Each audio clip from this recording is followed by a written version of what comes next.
At dahil sa walang tigil na operasyon ng pambansang pulisya kontra iligal na droga, nasabat ang mahigit 100,000 pisong halaga ng shabu mula sa 2 drug suspects sa ikinasang bypass operation sa Cebu City. Mag-uulat dyan si Pacho Woman Nikia Cañedo.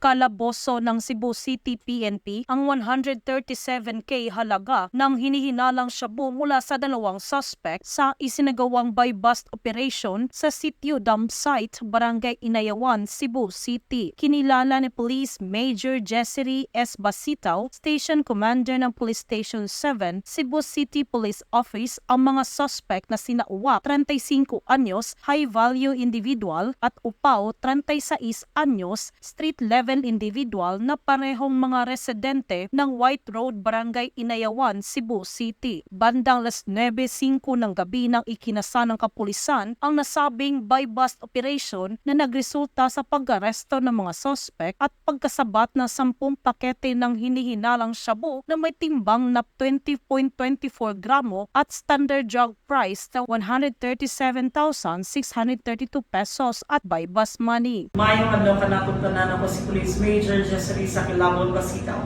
ang Hepes Inayawan Police Station 7, Cebu City Police Office. Rest assured that Police Station 7 will continue in our commitment to fight against all forms of criminality.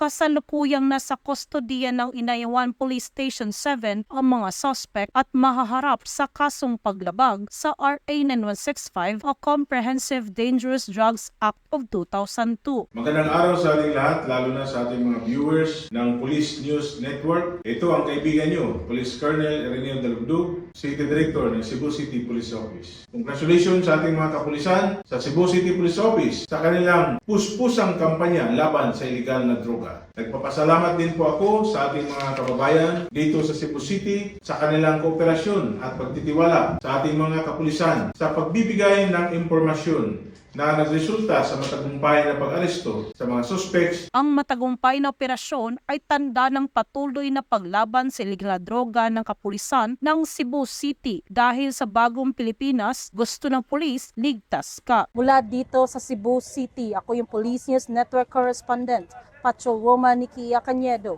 alagad ng batas, tagataguyod ng balitang pulis.